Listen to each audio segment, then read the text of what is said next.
Hello दोस्तों, नमस्कार। आप सभी का हार्दिक स्वागत है इंग्लिश फॉर डिफेंस चैनल पर। हम लोग काफ़ी दिनों से न्यूज़पेपर रीडिंग आर्टिकल्स ले रहे हैं और उसी श्रृंखला में आर्टिकल नंबर 7 आपके सामने है। द हिंदू न्यूज़पेपर से फ्रंट पेज से एक छोटा सा आर्टिकल डिस्कस करेंगे। देखिए, काफ़ी सारे बच्चों को समझ में नहीं आ रहा है कि मैं करना क्या चाह रहा हूँ, क्योंकि डिफेंस का चैनल है। मैंने डिफेंस का ना पढ़ा के ये क्यों चुना, क्योंकि मैं चाहता हूँ कि आपका बेसिक अंडरस्टैंडिंग जो है वो डेवलप हो एक बार। अगर आपका बेसिक थोड़ा सा मजबूत हो जाएगा तो बाकी चीज़ें जो समझाऊंगा मैं आपको टॉपिक पर जब आऊँगा, जब मैं बाकी चीज़ें आपको बताऊंगा कि कैसे एग्जाम में क्वेश्चन आते हैं, तो आपको अच्छे समझ में आएगा। पैसेज हम लोग छोड़ के आते हैं, हम लोग क्लोज टेस्ट देखकर घबरा जाते हैं, या फिर कोई ऐसा क्वेश्चन आ जाए कि जिसमें सेंटेंस को रीअरेंज करना पड़े, वहाँ प्रॉब्लम आ जाती है। तो वो प्रॉब्लम्स आपकी नहीं रहेगी अगर आप एक बार ये वाला जो सेगमेंट मैं पढ़ा रहा हूँ वो समझना शुरू कर दें। न्यूज़पेपर पढ़ना ही चाहिए। मैंने बहुत कोशिश की है हर तरीके से, हमारे तीनों चैनल्स जो हैं उन सब पर न्यूज़पेपर रीडिंग मैंने कंटिन्यू किया हुआ है। मैं हमेशा इस पर बार बार में एम्फेसाइज करता हूँ इस चीज़ को कि न्यूज़पेपर पढ़ना स्टार्ट करें, हर बच्चा पढ़े, क्योंकि इंग्लिश सीखने का पहला एक स्टेप है। कॉम्पिटिटिव एग्जाम की तैयारी आप करते हो तो पहले आपको समझ में आना चाहिए कि लिखा हुआ चीज़ें हैं तो क्या है। चलिए बात करते हैं।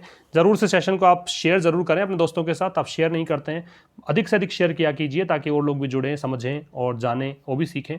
ठीक है, और लाइक करके जाएं सेशन को अगर पसंद आपको आता है। चैनल पर नए हैं तो सब्सक्राइब जरूर कर लिया कीजिए, और सब्सक्राइब करने के बाद में बेल आइकन को क्लिक कर लें ताकि आगे के वीडियोस की नोटिफिकेशन मिलती रहे।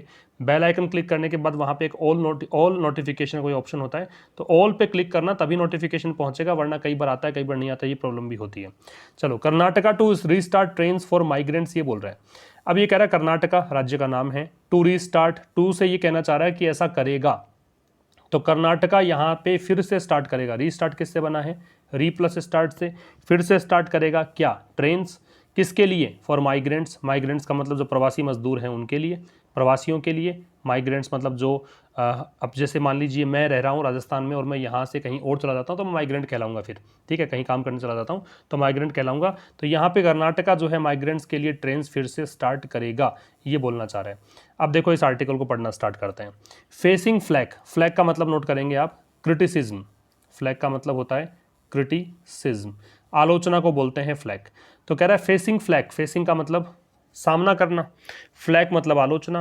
ओवर, किस बात की आलोचना, किस मुद्दे पर आलोचना? Cancellation of trains, cancellation cancel करने का प्रोसेस, कैंसिल करने का पता ही है आपको, ट्रेन कैंसिल करना। ऑफ ट्रेन्स, ट्रेन्स का। फॉर माइग्रेंट वर्कर्स, किसके लिए? मजदूरों के लिए, प्रवासी मजदूरों के लिए, है ना। The Karnataka government on Thursday, Karnataka government, Karnataka सरकार, ऑन थर्सडे, थर्सडे को ऑन लग रहा है थर्सडे से पहले, क्योंकि डेज के नाम से पहले हम ऑन लगाते हैं।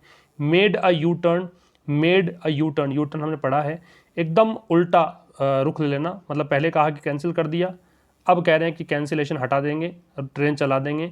तो यू टर्न लिया एंड डिसाइडेड, और तय किया। अब देखो, एंड से पहले मेड, मेक की सेकंड फॉर्म है, मेक की first form make, second form made, third form made, है ना। इसी प्रकार से डिसाइड यहाँ पे दे रखा है, तो डिसाइडेड, डिसाइडेड। तो इसने एक यू टर्न लिया और तय किया टू रीस्टार्ट ट्रेन्स। क्या तय किया? इस ट्रेन्स को रीस्टार्ट करने का। To 9 north Indian states from Friday, और किसके लिए? 9 जो उत्तरी भारतीय राज्य हैं उनके लिए, फ्रॉम फ्राइडे, कब से? फ्राइडे से। तो जब भी कोई शुरुआती बिंदु दे रखा हो, कब से स्टार्ट होगा? फ्राइडे, शुरुआती बिंदु से पहले फ्रॉम लगता है।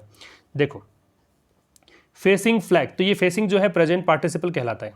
थोड़ा सा बता दो आपको क्या होता है। दो तरह के पार्टिसिपल देखने में आएंगे, मैं धीरे धीरे आपको लेवल बढ़ा रहा हूँ आपका। अगर आप रेगुलर देख रहे हो और पिछले सेशंस अगर मिस कर दिए हो तो आप उसमें प्लेलिस्ट में जाकर देखें ना। तो प्रेजेंट पार्टिसिपल का मतलब होता है V0 के साथ ING। एक होता है पास्ट पार्टिसिपल, उसको हम बोलते हैं V3।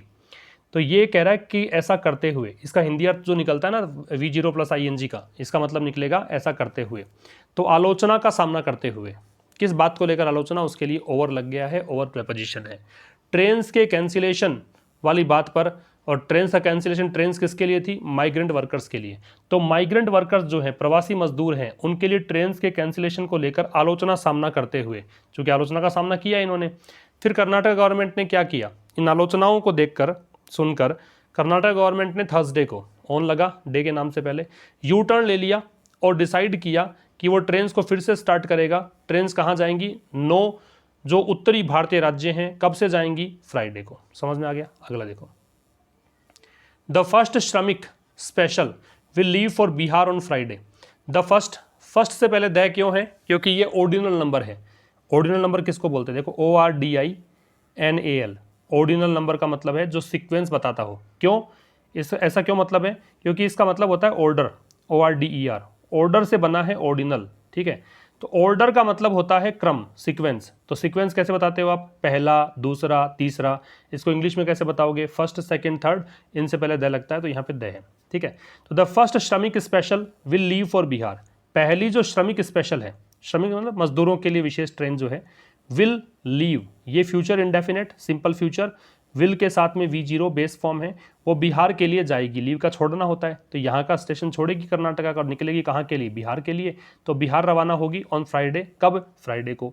While consent from other states is awaited. While जबकि, कॉन्सेंट स्वीकृति लिख लेना, वाइल का मतलब जबकि, कॉन्सेंट का स्वीकृति, फ्रॉम अदर स्टेट्स दूसरे राज्यों से, इज अवेटेड, कॉन्सेंट के लिए इज आ रहा है, कॉन्सेंट यहाँ पे सिंगुलर है, एक वचन है इसलिए इज है, इज अवेटेड है तो कौन सा वॉइस हो गया? पैसिव वॉइस, क्योंकि बी के साथ में वर्ब की थर्ड फॉर्म कौन सा वॉइस होता है? Passive voice. अवेट का मतलब होता है इंतजार करना, और अवेट बराबर हम क्या लिखते हैं? अवेट के बराबर हम लिखते हैं वेट फॉर, ये लिखते हैं अवेट के बराबर, ठीक है, वेट फॉर।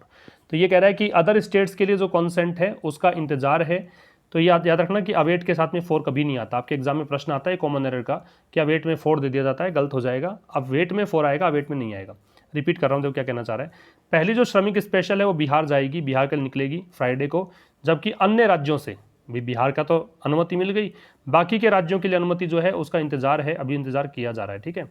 आगे देखो, सोर्सेज सेड, सोर्सेज का मतलब होता है स्रोत, स्रोत का मतलब जिससे जानकारी मिली है उसको बोलेंगे। तो सोर्सेज ने कहा, अ डिसीजन वॉज टेकन, एक का मतलब एक, डिसीजन का मतलब निर्णय, वॉज टेकन पैसिव है कि एक्टिव है? पैसिव, क्योंकि बी के साथ थर्ड फॉर्म है। बी के रूप, अगर आप नए हैं बच्चे क्लास इसमें चैनल पर, तो आप समझिए कि बी के रूप होते हैं 8। इज एम आर होता है, वॉज वर होता है, बी बीन बींग होता है। इनमें से किसी के साथ भी थर्ड फॉर्म हो तो पैसिव मानते हैं। तो सोर्सेज ने कहा एक डिसीजन लिया गया by chief minister BS Yediyurappa, मुख्यमंत्री BS येदुरप्पा के द्वारा, ये नाम है चीफ मिनिस्टर का। ऑन थर्सडे, कब लिया? थर्सडे को, डे के नाम से पहले ऑन है। After the opposition and workers organisation, कब? ऑपोजिशन मतलब विपक्षी पार्टी, एंड वर्कर्स ऑर्गेनाइजेशन का मतलब हो गया वर्कर्स का जो संगठन है, जो मजदूरों का संगठन है। वर्कर्स के बाद देखो ये अपोस्ट्रोफे, इस कोमा को क्या बोलते हैं? अपोस्ट्रोफे। इसका आप लिख लीजिए स्पेलिंग, APOSTROPHE, अपोस्ट्रोफे है ना। अपोस्ट्रोफे क्यों लगाते हैं? रिलेट करने के लिए, कनेक्ट करने के लिए, वर्कर्स का संगठन है तो संगठन के और वर्कर के बीच का संबंध बताया है। वर्कर्स प्लूरल है, प्लूरल है तो अपोस्ट्रोफे कहाँ लगा है? एस के बाद में। अगर ये एक ही वर्कर होता तो कहाँ लगता? एस से पहले, वर्कर्स होता, ठीक है। वर्कर्स के ऑर्गेनाइजेशंस जो हैं एक्सप्रेस्ड आउटरेज, आउटरेज का मतलब क्या होता है? गुस्सा, एंगर लिख लीजिएगा। आउटरेज का मतलब एंगर, गुस्सा। देखो रिपीट कर देता हूँ।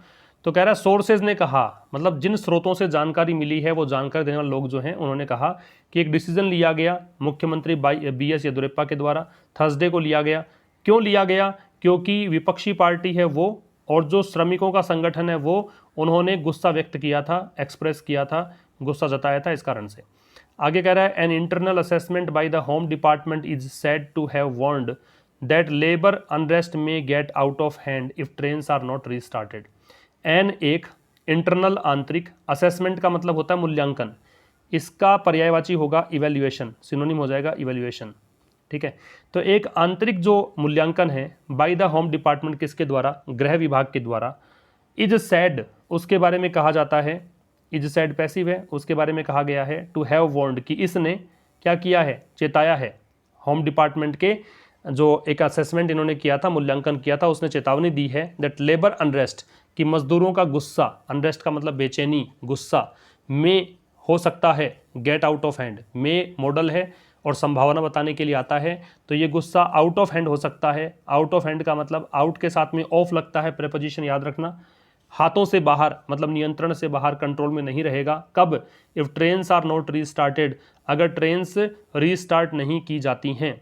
तो ये कह रहा है कि एक होम डिपार्टमेंट के आंतरिक जो असेसमेंट हुआ, इंटरनल असेसमेंट हुआ, उसमें चेताया गया है, कहा गया है कि भाई, चेताया है इसने कि लेबर अनरेस्ट जो है, मजदूरों का जो गुस्सा है, बेचैनी है, वो आउट ऑफ हैंड हो सकती है, ट्रेन रिस्टार्ट नहीं की जाती हैं।